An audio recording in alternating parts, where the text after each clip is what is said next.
D3, les podcasts culturels de Tanger et du nord du Maroc.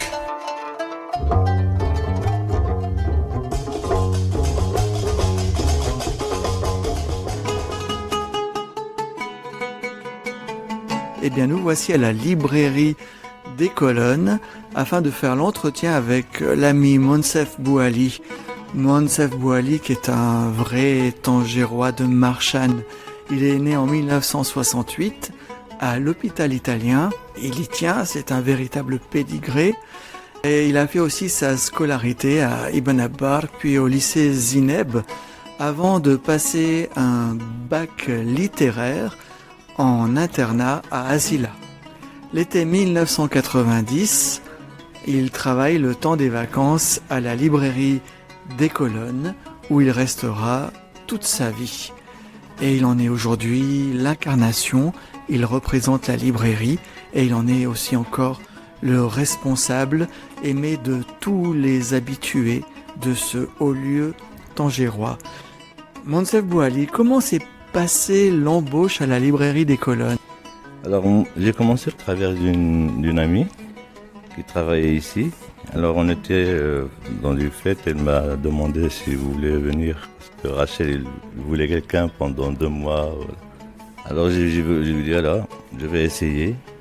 Et c'était les 2 mois les plus longs de ma vie, je crois. Parce que j'ai resté, maintenant c'est 35 ans que je suis à la librairie. Mais alors, tu aurais dû faire des études peut-être? C'était prévu que je vais terminer. Mais en ce moment, quand j'ai passé ces 2 mois à la librairie, j'ai bien aimé le métier, l'atmosphère, alors j'ai resté. J'ai décidé de rester. C'est en 1990. C'était quoi l'ambiance à la librairie des Colonnes à cette époque-là? Alors cette époque-là, c'était comme une petite famille, parce que c'était une ambiance, c'était la librairie des Colonnes en ce moment, avec ses clientèles qui sont connus un petit peu. Moi, parce que moi, quand j'ai commencé, j'étais le coursier. Alors, je vais voir les clients chez eux pour lui donner les revues, les abonnements mensuels qu'ils avaient. Alors, j'ai passé par Forbest, je suis allé chez un petit peu. J'étais une fois par semaine chez Paul Bose, je lui prends ses courriers. Au moment que je lui porte les livres pour les faire signer, dédicacer pour les clients qui sont en cette semaine à Tanger. Les sœurs Giroffi à la maison pour ces petites lectures. Les sœurs Giroffi étaient comment? Elles étaient encore vivantes au moment où tu as commencé à travailler, effectivement, parce qu'elles sont les fondatrices de la librairie. Oui, elles sont les fondatrices de la librairie. C'est pour ça, pour Rachel, ce sont des personnes qui étaient spéciales pour elles. Il n'y avait pas de téléphone portable, c'était les fixes. Alors, ils les appelaient à la maison pour prendre la commande des livres qu'ils voulaient lire. Et ils habitaient, c'est en face de Brooks. Tu sais, le rue de la Dep, quand vous descendez à Iberia. Et moi, je lui portais ces petits livres. Parce que, en plus, moi, j'ai connu M. Giroffi, je crois que c'est lui qui s'occupait de la bibliothèque de Forbest, de la maison Forbest. Et les dames Giroffi te parlaient de la librairie des Colonnes, du temps où elles y travaillaient? La vérité, non. Elle m'a dit, le petit monsieur, le fils, parce que moi j'étais jeune, le petit de la librairie. Je dis, oui, c'est le petit de la librairie en ce moment. C'était tous, il n'y avait pas de conversation ni de la librairie, ni rien, mais c'était des gens qui étaient tranquilles, ils avaient un âge quand même. Elle regrettait de ne plus s'occuper de la librairie des Colonnes? Je crois que non, parce qu'il n'y avait pas, ils étaient un petit peu fatigués dans son âge de s'occuper de la librairie. Parce que la mère Rachel, en ce moment, il me demandait comment ils vont, si ils se sentent bien, voilà. Et alors, le monde entier rêvait d'approcher Paul Bowles chez lui, et toi, tu y allais une fois par semaine. En ce moment, je ne rends pas compte de la situation, mais c'était normal pour moi parce que voilà, je prenais les livres et le courrier et je rentre chez lui en disant bonjour, comme lui parlait l'anglais, c'était difficile, mais il y avait un monsieur qui est avec lui, il fait signer les livres et je reviens tout de suite. Voilà. Et alors, qu'est-ce qu'il te racontait, Paul Bowles? Ben, il me racontait pas. Il parlait pas parce que il me raconte rien en ce moment parce qu'il était un petit peu fatigué. Il parlait pas beaucoup. Mais parfois, je lui laisse les livres et je m'en vais jusqu'à que je revienne les chercher demain. Ou ça dépend de la situation, comment il est en ce moment-là. Et parfois, tu trouvais d'autres personnes chez lui? Oui, je trouve des touristes. Parfois, c'est pas ce sont des touristes ou ce sont des amis, mais il y avait des étrangers qui sont avec lui.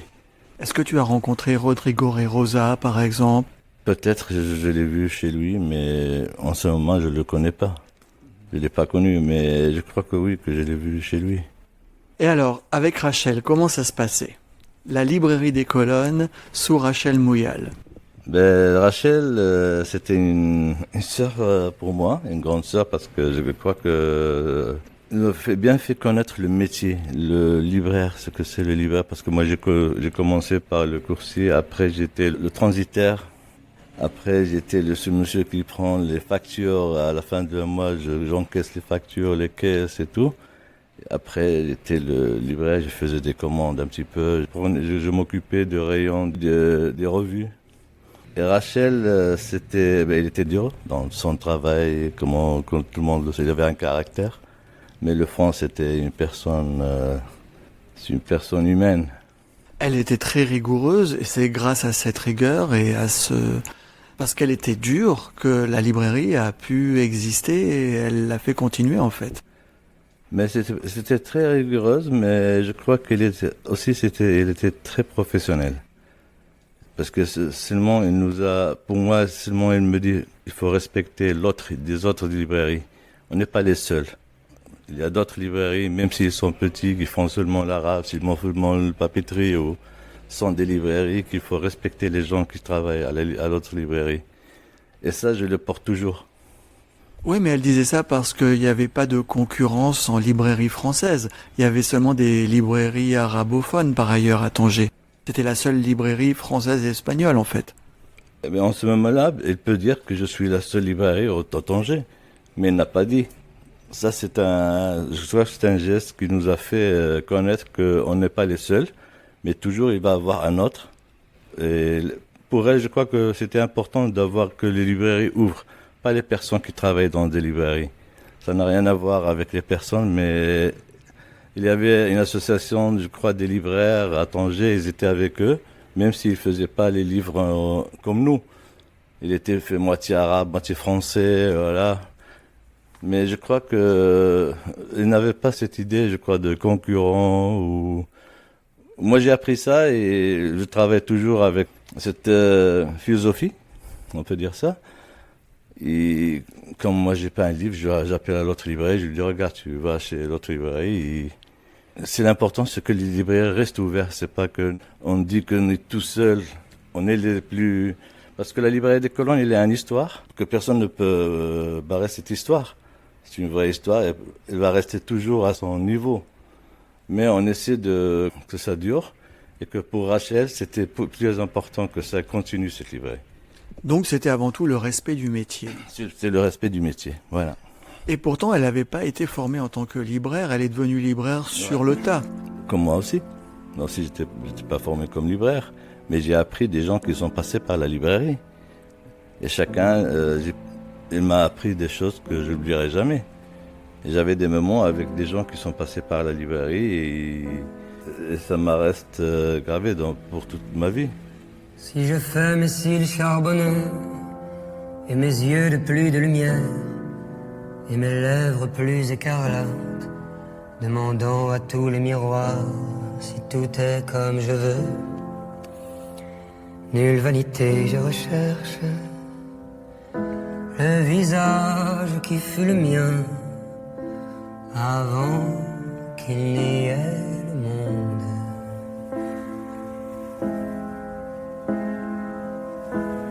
Pourquoi me dire cruel? Pourquoi se croire trahi? Je le veux aimant ce qui fut avant qu'il n'y ait le monde. Avant qu'il n'y ait le monde.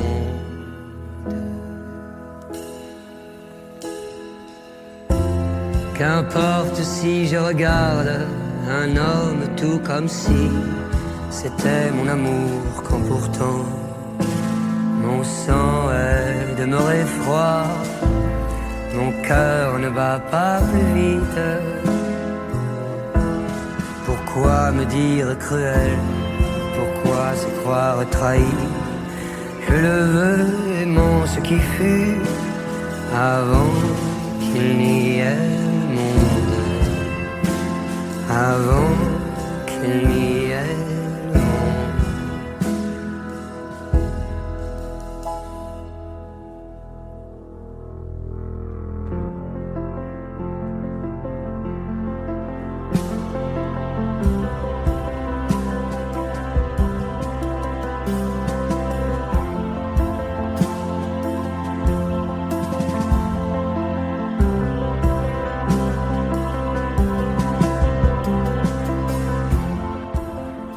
À mon sens, je crois que, enfin, il me semble que ce qui était l'une des grandes qualités de Rachel, c'est que c'était une grande commerçante aussi, elle savait vendre. C'était une grande commerçante. La vérité, c'est une grande commerçante. Après, c'était une femme. Je crois que c'était bien. Il y avait des relations qui étaient très intéressantes et c'est très important. Ils étaient là, ils adoraient par tout le monde. Elle va dans une fête et demain elle vient avec un budget. Elle sortait beaucoup, elle avait une vie mondaine qui lui permettait en plus de vendre les livres. Des livres, voilà. C'était au moment que, même s'ils ont une fête, elle pense au travail. Alors Rachel, elle travaillait toujours. La librairie, ce jour, moi je me rappelle quand il sortait le livre de Tanger porte entre deux mondes, de Louis Lemiège et Jean Bousquet. Et on a vendu, peut-être, on était les seuls de l'avoir. Moi, j'ai sorti de la douane 360 exemplaires. Et on l'a vendu tout. Mais c'est un livre très cher, c'est un livre de 850 dirhams. Oui, mais ça, c'était un livre qui se vendait à toutes les grandes maisons de Tanger, les maisons mondaines, un peu chic et riches. C'est pour ça, je vous dis, c'est en ce moment-là, c'est ça qui m'a beaucoup pris. Une des raisons, parce qu'il y avait une clientèle, il y avait des gens qui connaissent un petit peu, qui savent ce que c'est, qui sont amants des livres, ils aimaient les livres, ils sont de la littérature, ils sont du livre. Par exemple, on avait des clients, s'il sort un livre qui écrit Tanger, on lui envoie directement sans lui demander. C'était des gens qui, voilà. Ah, je me souviens, Rachel, elle recevait des commandes, elle faisait des piles. Ça va plaire à telle personne, ça va plaire à telle personne, ça va plaire à telle personne. Et elle a téléphoné, venez, j'ai pour vous. Et elle vendait comme ça. C'est pour ça, je vous dis, quand elle va dans une fête, c'est ça ce qu'elle fait le lendemain.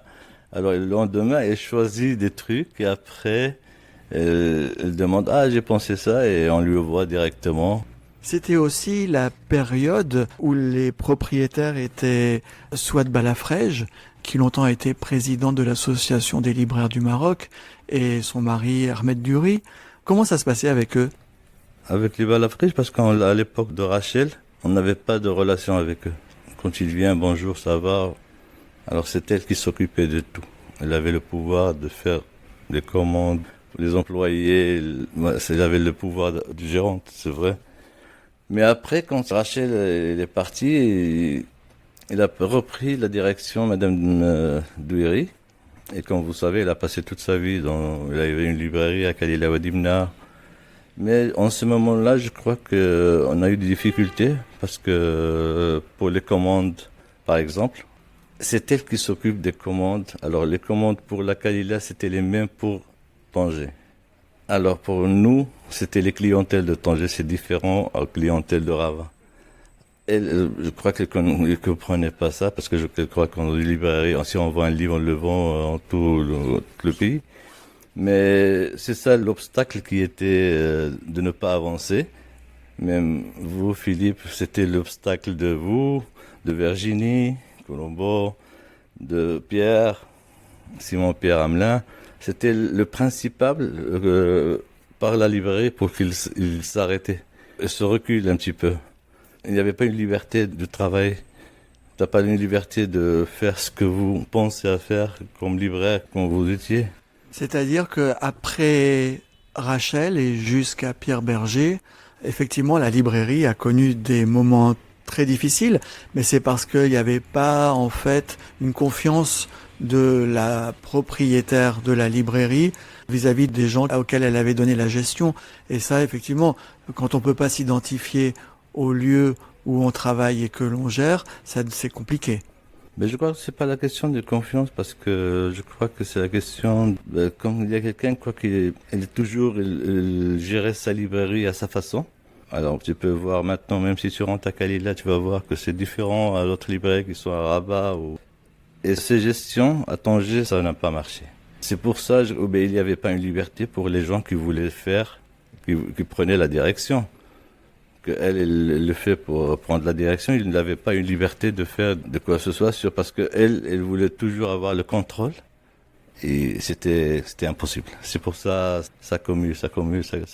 Et c'est pour ça que ça a commencé, ça a été les débuts des difficultés de la librairie des colonnes, tout en précisant que Kalila Ouad Dimna est une excellente librairie au Maroc et que Madame Balafrèche du Riz a fait un excellent travail en tant que représentante du livre au Maroc. Après Rachel, comment ça s'est passé? En figure importante, il y a eu Simon-Pierre Hamelin. Comment a-t-il géré cet espace?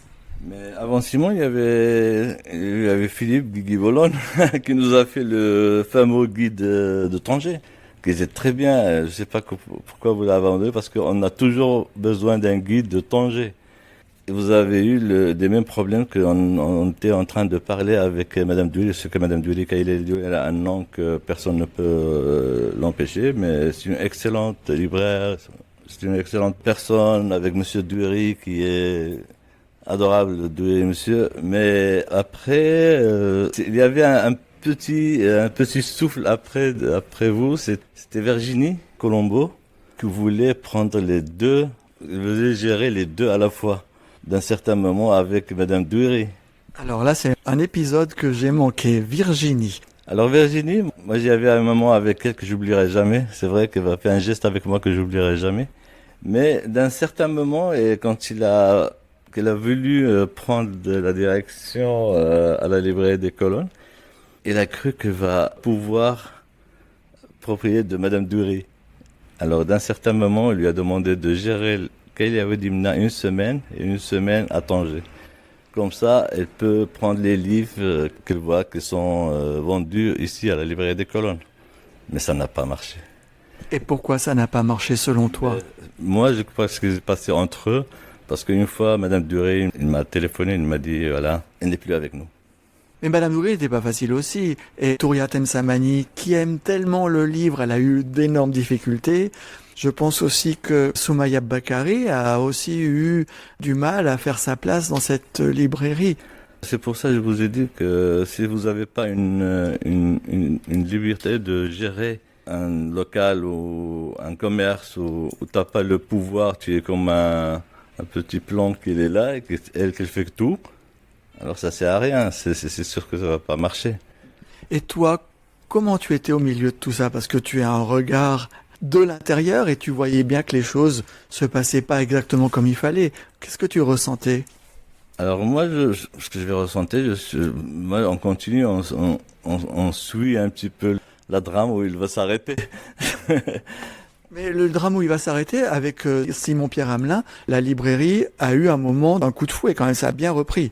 Mais avec Simon-Pierre Hamelin, je crois que lui, il travaillait avec nous 5 ans avant que Pierre Berger arrive.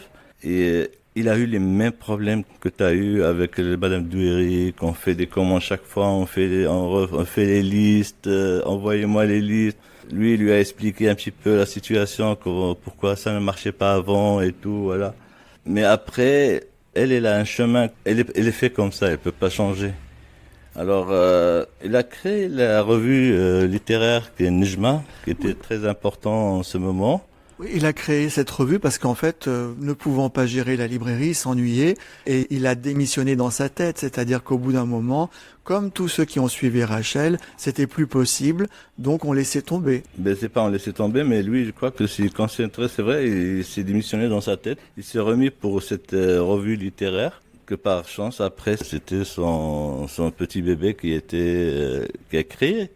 Et son petit bébé, ça aurait dû être la librairie des colonnes, mais il n'a pas pu le faire. Donc il a créé Nejma. Et Nejma, c'était bien, hein? C'était très bien. Moi, j'ai adoré les premiers numéros parce que c'était vraiment simple. Et c'était des petits numéros qu'il faisait à la main. C'est vraiment, moi j'adorais ces premiers numéros. Ne prends pas la tête. Je me casse d'ici, j'emporte ma verre. C'est elle ma reine. Nous deux c'est toxique pour la vie. Ça sera toi et moi dans l'arène. Entre le love et la haine. Et comme toi j'en fume ma paire de vues. Mais est-ce que je finirai par en perdre la vue? Oui, je me dis que c'est pour l'inspire. Et calmer l'hyperactif. J'allume mes cordes, le chromie. Mais je voudrais chanter toute ma vie.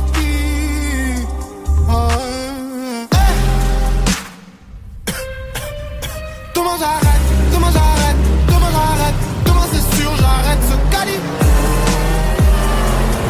C'est qu'une balle dans la tête, balle dans la tête, balle dans la tête, balle dans la tête, ma gueule ça joue.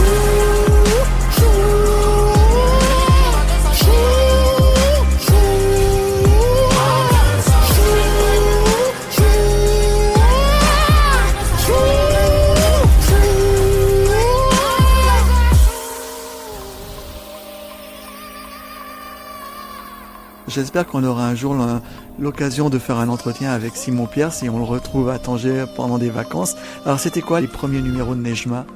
Alors les premiers numéros de Nejma, c'était, je crois que c'était, je me rappelais plus, mais c'était sur l'environnement, sur la ville. Il a fait sur la ville. Voilà, c'était les premiers numéros, je crois. Mais c'était très bien. C'était en couverture rouge. C'était un travail très très bien. Fabriqué à la main, plein de charme. Fabriqué à la main, voilà. Là, c'est à double tranchant, mais c'est grâce à Simon-Pierre Hamelin que Pierre Berger s'est intéressé à la librairie des colonnes, qu'il l'a racheté. Alors, pour la racheter, moi, on savait rien, ce qui va se passer entre Madame Dury et Pierre Berger, sûrement. Et une fois, moi, j'étais à la caisse, il y avait un monsieur qui est venu, il achetait des livres, il voulait payer avec un chèque, et je lui dis, on est désolé, on prend pas des chèques. Parce moi, j'avais des ordres de Madame Dury qu'on prend pas des chèques. Alors, le monsieur, il m'a dit, tout ça, ça va changer. Toc, prends ça dans la figure. Bah, alors ça m'a fait un point, je lui ai dit, on espère. Il est parti, je lui ai dit, Simon, c'est qui, ce monsieur? Il m'a dit, c'est lui, c'était Quito Fierro. C'était le directeur de Jardin Majorel et le gérant de la librairie des colonnes après. Alors en ce moment, j'ai su que ça va changer de propriétaire. Et au moment où ils ont fait la transmission et tout, alors je crois qu'on a parlé avec, il est venu nous parler une fois, voilà. Il a dit que c'était important que pour Monsieur Berger, que les employés ont tous leurs droits. Ça, c'est la première chose. Après, on passe au travail. Alors, on a fait la CNSS, la CIMER, l'assurance. C'était vraiment une période qu'on a su qu'on est vraiment professionnel, qu'on va commencer à vraiment travailler. Et on a passé 1 an, parce qu'ils ont refait la librairie. Le coin, c'est le même. Et seulement, ils vont donner un petit peu de lifting. Mais c'était l'année qu'on a passé, à peu près une année. On est passé de libraire à construction de chantier. Alors on payait les menuisiers, on faisait les travaux un petit peu, on faisait les petits schémas pour les chaises. Mais quand on a commencé à travailler, on fait l'ouverture en 2010, je crois qu'on a fait l'ouverture avec Pierre Berger, on a eu une liberté de travailler. La vérité. Moi, je recréais le rayon espagnol. Et j'avais un moteur de recherche. Ils m'ont ouvert les comptes en Espagne. J'étais 3 fois ou 4 fois invité à le salon du livre espagnol, la fière. Là, j'ai des invitations et tout. Et il y avait un monsieur avec nous qui s'appelle Monsieur Khadiri, qui a créé un rayon en arabe.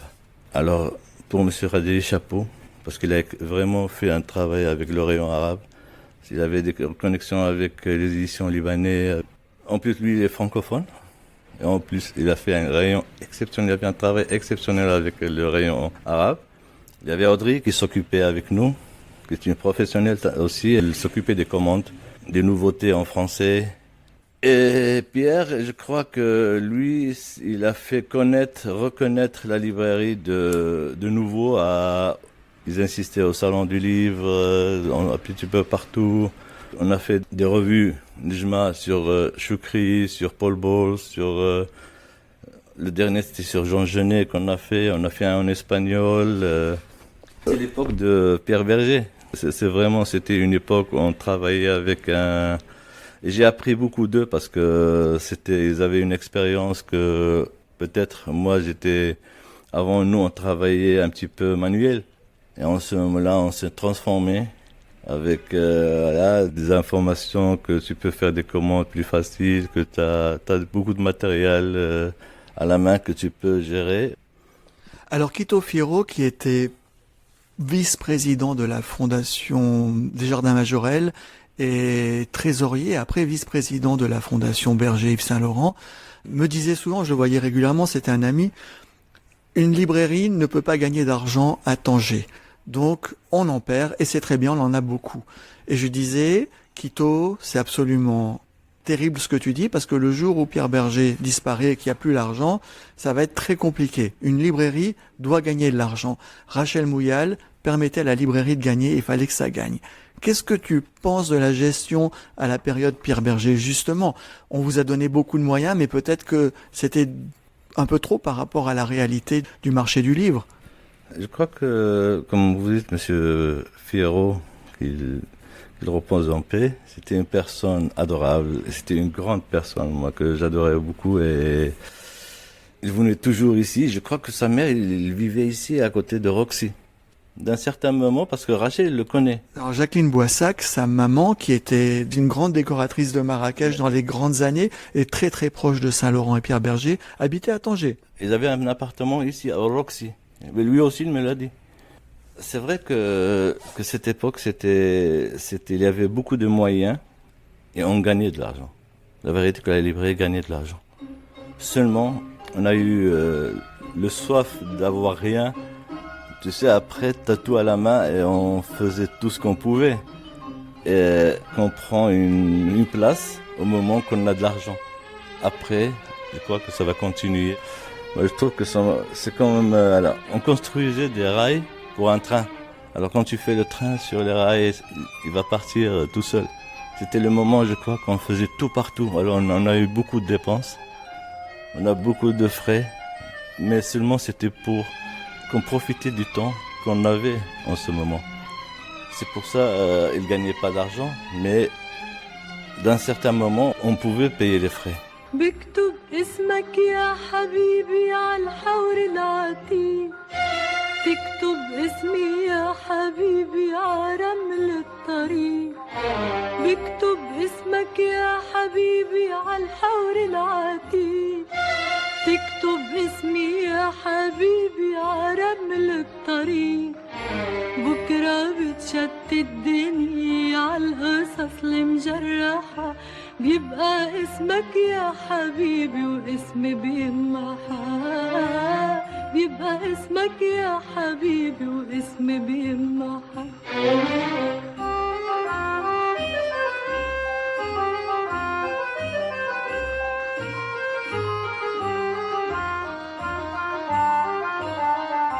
بحكي عنك يا حبيبي لأهالي الحي تحكي عني يا حبيبي لنبعة المي بحكي عنك يا حبيبي لأهالي الحي تحكي عني يا حبيبي لنبعة المي ولما بيدور السهر تحت ناديل المساء بيحكوا عنك يا حبيبي وأنا بنت ساعة بيحكوا عنك يا حبيبي وأنا بنت ساعة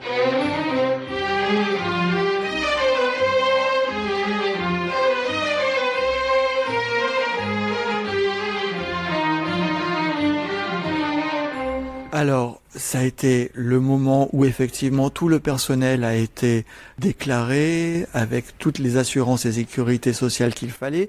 Le moment de ces travaux. Madame Dury a cru un moment qu'il fallait faire des travaux pour réhabiliter les colonnes et les relancer. Et c'est vrai qu'on a fait la librairie en duplex avec une décoration monstrueuse. C'était sous ma responsabilité et j'en étais très malheureux avec du tas de lactes. C'était de très mauvais goût. C'était pas du tout dans l'esprit de la librairie des colonnes. Tas de lactes, moucharabier. Et c'est vrai que Pierre Berger a redonné l'esprit ancien d'une librairie avec des grands rayonnages et des boiseries un peu partout. Il a aussi permis de reconstituer le fond. Grâce à Pierre Berger, il y a eu à nouveau beaucoup de livres formidables à lire. Je pense que les commandes se faisaient par Simon Pierre, Audrey un peu, Monsieur Kaddiri pour l'arabe et un peu le français, et toi pour l'espagnol. Ça, là, vous avez vraiment créé une librairie. Ça faisait longtemps que les colonnes n'avaient plus été une vraie librairie. C'est vrai qu'on sentait que c'était une librairie. Après, on touchait, comme vous savez que, comme tu sais, la librairie c'était toujours une librairie libre. On n'était pas toujours spécialisé, on touchait toutes les thèmes et ça a continué. Ça continue comme ça. Moi, je suis en train maintenant de faire un petit peu la même chose. En ce moment-là, c'était une librairie parce qu'on avait, comme vous dites, on avait un rayon espagnol très bien. Et le rayon arabe, parce que avant on n'avait pas un rayon arabe dans la librairie des colonnes.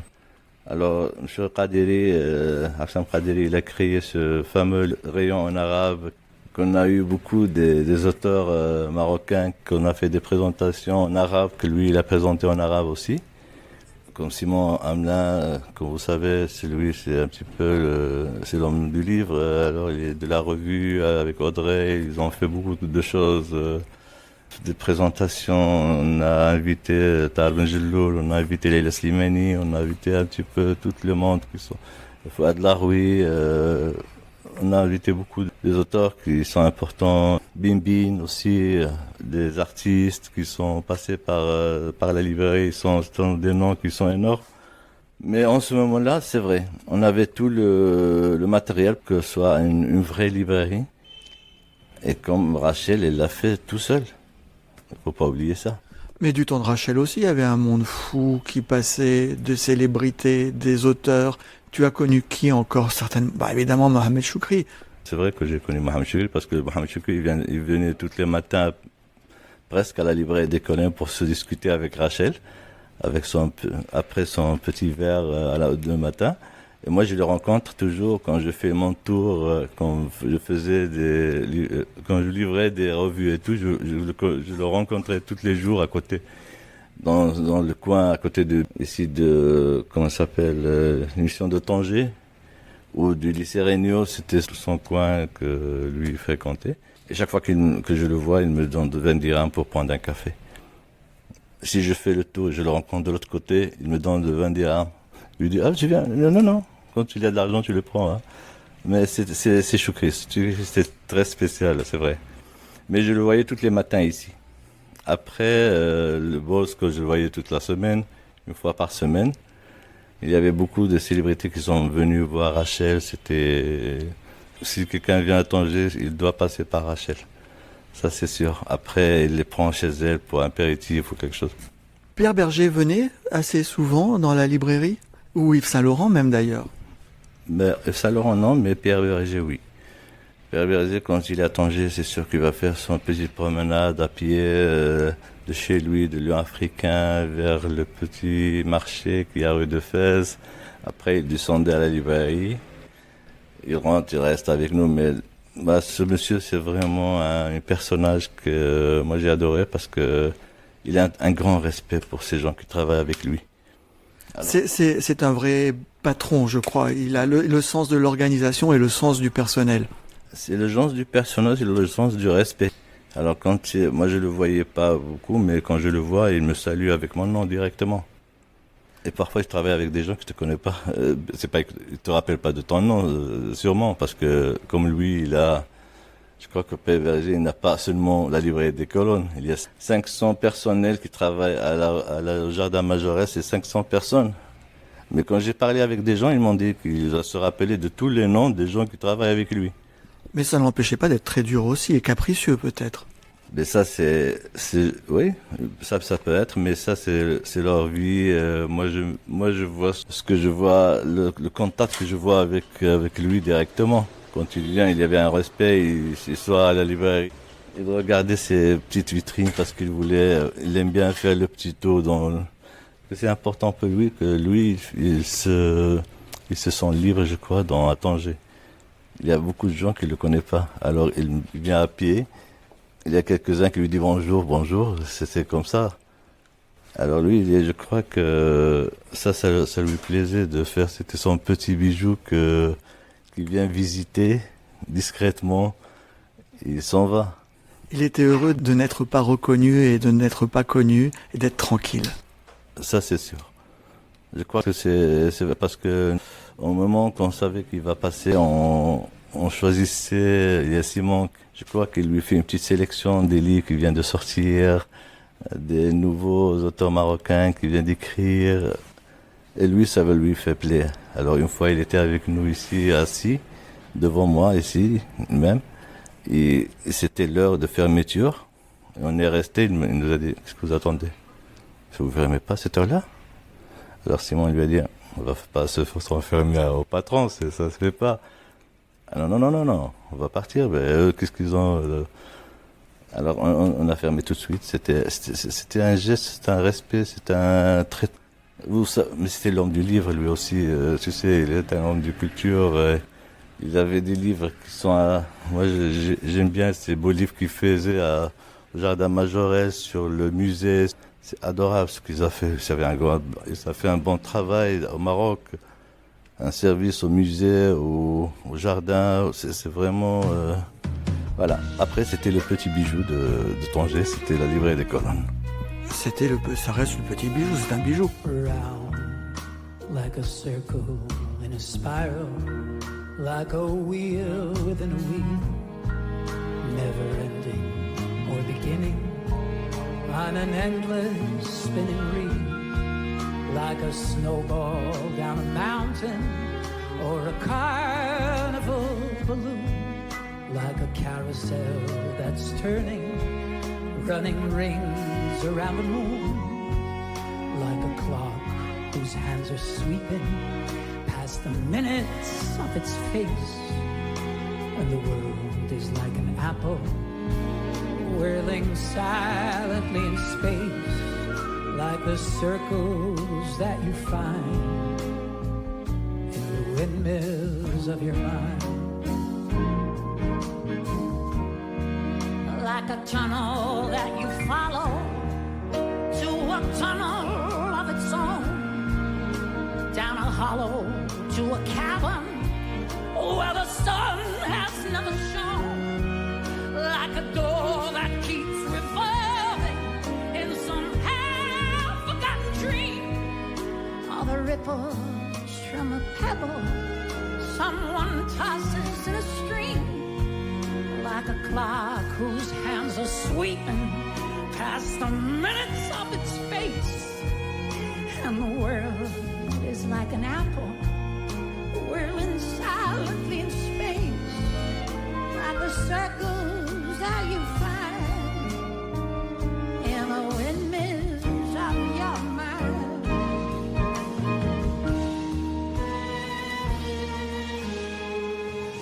Mais c'était le petit bijou de Tanger grâce à Pierre Berger. Quand il est mort, ça s'est passé comment? Alors quand il est mort, c'était pas on a resté un petit peu le même rythme. On travaillait au même jusqu'à qu'il décédait Quito. Alors ça a changé parce que ils nous ont coincé les comptes, ils nous ont bloqué les comptes. On attendait les héritiers, ce qu'ils vont faire avec ça. Et ça a resté d'un moment ce qu'on avait. On n'avait pas les moyens, c'était tout ce qu'on avait, c'est ce qu'on avait dans le dépôt, c'était ce qu'on travaillait tout en ce moment-là, ce qu'on avait à la main. Alors, on arrêtait les commandes, on arrêtait beaucoup de choses. C'est vrai que le décès de Quito, ça a été la fin du monde de Pierre Berger, en fait. Pour nous, c'était le blocage de la librairie, ça s'arrêtait là. En ce moment que Berger a décédé, c'était dur pour nous, c'est vrai, on a senti ça parce qu'on a perdu une personne. C'était un homme de culture, de bien, voilà. C'était l'homme qui nous dit toujours, l'humain c'est la première chose, après voilà. Parce que lui c'est l'humain, c'est vraiment un truc très précieux. Et après Quito, ça nous a fait mal qu'il nous a quitté Quito, la vérité. Ça nous fait, parce que moi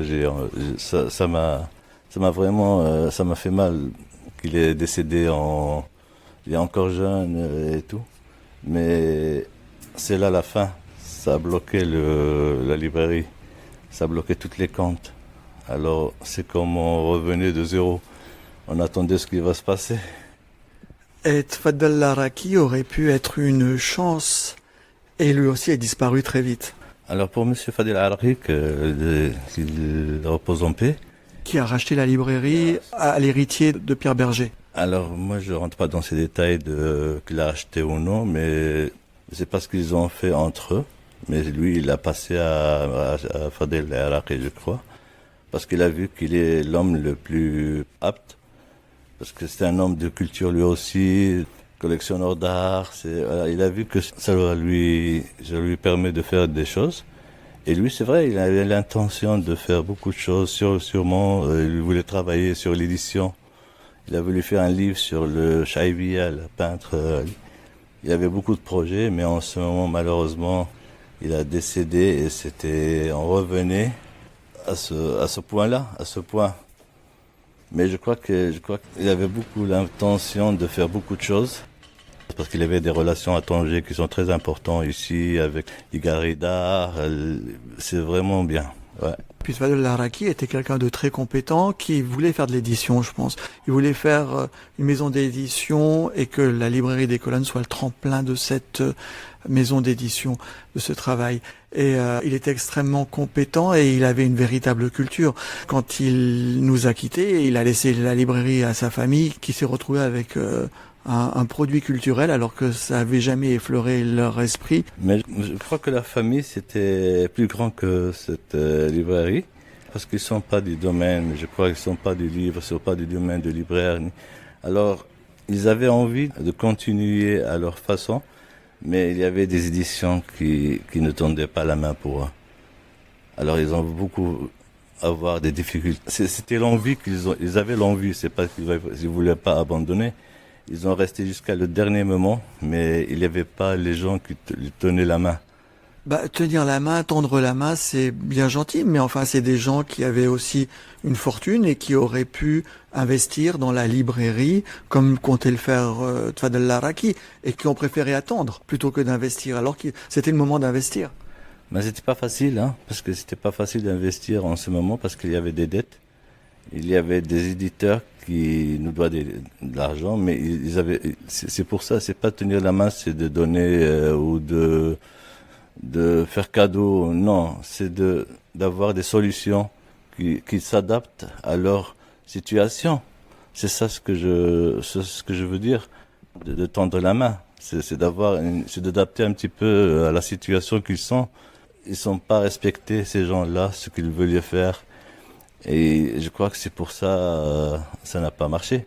Mais alors donc on en revient à ce péché originel qui sont les dépenses de Pierre Berger. La librairie a dépensé beaucoup trop d'argent, elle avait d'énormes dettes et depuis que Pierre Berger est mort, qui a plus la fortune de Pierre Berger pour assurer le fonctionnement de la librairie, on n'arrive pas à sortir de ce problème de dette. Mais je crois que c'est le problème, c'est pas le problème de dette parce que la mort il ne prévient pas qu'il va venir. Alors on avait des projets qui étaient en route, il y avait des projets qui ont été en fait, il y avait des livres qui étaient achetés. C'était un fonds pour faire un fonds, pour construire un fonds, mais il y avait des facilités de paiement quand même. Alors au moment qu'ils ont vu que Pierre Berger, ils ont fermé toutes les comptes d'un seul coup. Alors ça a accumulé les dettes. C'est pour ça, je crois qu'on a eu à la fin beaucoup de dettes. Mais alors, dans ce cas-là, toi qui connais la librairie depuis 35 ans et vu de l'intérieur, qu'est-ce qu'il faudrait pour sortir de ce tunnel de dettes, de gestion difficile? Qu'est-ce qu'il faudrait faire, d'après toi? Moi, je crois que cette librairie, il ne me reste pas beaucoup. Hein. Il me reste pas beaucoup, il nous reste 2 ans au maximum. Mais je veux que cette institution reste pour nos neveux, parce que c'est un espace très important. Le patrimoine de Tanger, c'est du patrimoine. Que les Tangérois de se battre pour ce patrimoine-là. Parce qu'après, tout le monde parle, mais pour les faire des trucs, personne ne fait rien. Que tout le monde dit que c'est un patrimoine, et après. Mais il faut faire des trucs. Après, il faut faire des choses, je crois, qui sont... Et pour avancer, je crois qu'il faut avoir une solution d'ouvrir avec les éditeurs. Mais pour ouvrir avec les éditeurs, pour retravailler avec les éditeurs, il faut payer les dettes. C'est très simple. Ça, il faut avoir des propriétaires qui ont de l'argent pour payer ces dettes. Ils commencent de zéro. Je remue le ciel, le jour, la nuit. Je danse avec le vent, la pluie. Un peu d'amour, un brin de miel. Et je danse, danse, danse, danse, danse. Je danse. Et dans le bruit, je cours et j'ai peur. Est-ce mon tour? Vient la douleur. Dans tout Paris, je m'abandonne et je m'envole, vole, vole, vole, vole, vole, vole, que d'espérance sur ce chemin en ton absence. J'ai beau trimer, sans toi ma vie n'est qu'un décor qui brille vide de sens. Je remue le ciel, le jour, la nuit. Je danse avec le vent, la pluie. Un peu d'amour, un brin de miel. Et je danse, danse, danse, danse, danse. Je danse, et dans le bruit, je cours et j'ai peur. Est-ce mon tour? Vient la douleur. Dans tout Paris, je m'abandonne et je m'envole, vole, vole, vole, vole, vole, vole. Depuis Tfadel Laraki, il n'y a que des propriétaires qui ont de l'argent, mais qui veulent pas mettre de l'argent, qui veulent... Alors on sait plus trop quoi. Mais je crois que, alors, après, comme M. Fadel Laraki, je crois qu'il y avait, maintenant il y a 4 associés qui sont repris la librairie, que tout le monde le connaît maintenant en ce moment. Mais je crois qu'ils ont une autre philosophie de travailler parce qu'ils ont des galeries, c'est pas la même chose comme une librairie. Ils ont des librairies, c'est comme moitié librairie, moitié bouquiniste. C'est un petit peu à Berlin, c'est pas la même chose que Tanger. Spécialisé dans l'art contemporain, hyper pointu, alors que Tanger a besoin de librairies généralistes en fait. Ben c'est pour ça, c'est vraiment, c'est ça ce que je leur dis moi, donc que les livres qu'ils vendaient à Berlin, c'est pas la même chose. On va pas revenir au moment c'était le premier, c'est comme on va parler de Madame Buery, c'est la première chose. C'était le même problème. Maintenant, il y a seulement un des associés qui s'appelle Khalid Tamer, qui est en train de faire, il comprend un petit peu ce que c'est la librairie des colonnes parce qu'il la considère comme une institution que devrait être à Tanger pour les Tangérois, pour les Marocains, pour la ville. Et je vois qu'il est en train de se battre, il fait beaucoup de choses. Il a fait un festival l'année dernière. On espère que ça va marcher. Et puis on peut dire que déjà au moins il s'est installé à Tanger et c'est déjà un énorme effort puisque c'est essayer de comprendre un peu où il est et ce qu'ils ont à faire ici. C'est pas arriver de l'extérieur de Berlin, de Venise, de Paris et dire nous on va vous décider ce que vous allez choisir. Ce qui a été une catastrophe, ça n'a pas marché du tout. Déjà venir s'installer à Tanger, essayer de comprendre de qui il s'agit et de quoi Tanger a besoin, c'est positif. Merci Philippe, c'est vraiment ça ce qu'on a besoin. Qu'il s'installe à Tanger, comme ça il a connu un petit peu, il a commencé à connaître un petit peu ce que c'est les Tangérois, ce que c'est la vie à Tanger et comme ça ce que la ville a besoin. Et la librairie, comme vous voyez, je crois qu'il est en train de faire beaucoup de choses, mais en espérant qu'on ait toujours un espoir que ça va se régler. Alors maintenant, l'homme de la librairie, c'est toi. Tu es seul aux commandes quasiment. En tout cas, tu es le seul physiquement présent dans le lieu. Qu'est-ce que tu fais pour tenir cette librairie?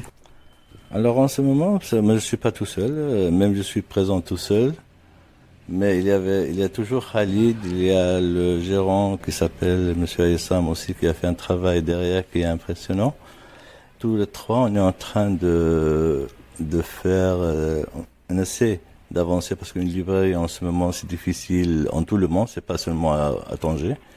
Mais on est en train de faire des participations avec l'Institut français, on fait des participations avec l'Institut espagnol, on fait des présentations, on fait des signatures, pour que ça donne un petit peu un souffle à la librairie, que ça continue un petit peu en avançant, en attendant que ça reprend 100%. Un clin d'œil vers eux en dernière question, mais qui sont les grands habitués qui sont restés fidèles à la librairie et que tu vois encore régulièrement? Moi, il y a toujours des fidèles de la librairie, et le livre, ça va jamais mourir, je crois. Mais les passants de la librairie, maintenant s'il y a une autre génération qui vient avec leur fils, il dit voilà, il lui demande à son fils que ton père a pris ses livres d'ici, donc quand il était à l'université. Mais les clients, il y a beaucoup, il y a des personnages il y a un qui reste toujours fidèle, je crois que c'est Monsieur Vicente Jorro. C'est un client qui, chaque fois qu'il est sur le boulevard, il passe à la librairie. Il peut pas passer par lui. C'était un ami de Rachel. Et après, il y a Benjelloul. Benjelloul, chaque fois qu'il passe, il rentre à la librairie. C'est une habitude que personne ne peut empêcher. Mais il y a toujours des clientèles de la librairie qui restent toujours fidèles. Même si on n'a pas beaucoup de livres en ce moment, mais on a cette chaleur de clientèle qui te fait sentir un petit peu que ça marche toujours, cette librairie. Il est toujours ouvert. Il y a Rachid Tafersiti, il y a Rachid Ouattassi. Il y a Rachid Tafersiti. Je crois que lui, il se préoccupe de cette librairie toujours. Il passe aussi, parce que Rachid Tafersiti, il passe par la librairie un petit peu deux fois par semaine. Il sort seulement le matin. Mais seulement s'il passe à la librairie pour me dire bonjour, et ça lui fait plaisir qu'il voit que cette librairie il est toujours ouverte. Il y a Rachid Ouattassi aussi. Ça reste un lieu de rencontre de tous les grands amoureux de Tanger. Je crois que oui, mais dernièrement, je me sens qu'avec ce petit pouce qu'on est en train de lui donner, ça va revenir. Parce qu'il y a beaucoup de touristes qui arrivent, ils cherchent à la librairie des Colonnes. Alors ça me fait plaisir d'entendre qu'il y a des gens qui s'intéressent aussi encore à cette librairie. Et on essaie d'avoir un petit peu tout. On a pas mal d'Espagnols qu'on veut pas que cette langue ça disparaisse de Tanger. Ça fait partie des Tangerois. Et puis la porte n'a pas arrêté de s'ouvrir et de se fermer pendant tout l'entretien, ce qui est plutôt bon signe. Ça, c'est pour ça que je vous dis, en ce moment, je me sens que ça reprend et ça va revenir. Un jour, ça va revenir avec moi ou sans moi, ça c'est sûr. Mais je crois que cette librairie ne va pas disparaître. Et j'espère que des gens, un petit peu, ils s'intéressent à ça. Ils cherchent un petit peu les solutions pour le ministère ou pour je crois que c'est la commune de Tanger aussi. Elle doit s'intéresser à cette librairie. Elle doit avoir un appui. C'est une partie de la ville.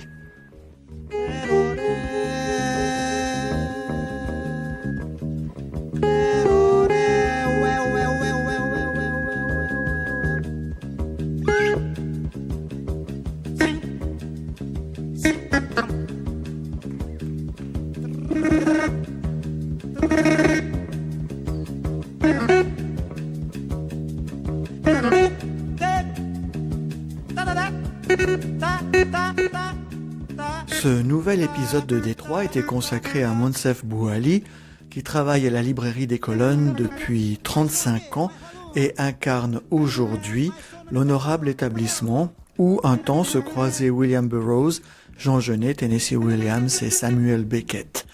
Entretien réalisé à la librairie des Colonnes en novembre 2025, tout droit réservé à Philippe Guiguet-Bologne.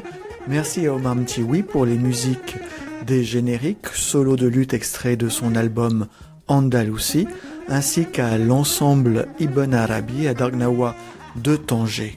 La playlist de cet entretien, établie par Philippe Guiguet-Bologne, est formée de Feu Chatterton, Avant qu'il n'y ait le monde, Yamé, Shoot, Feyrouz, Bektoub Esmak Ya Habibi, Asaf Avidan, Nature Boy, Indila, Dernière danse, et Hermeto Pascoal, Quebrando Tudo, les 6 morceaux ayant été gentiment empruntés à leurs ayants droit.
Olha, sim, não, vem, porque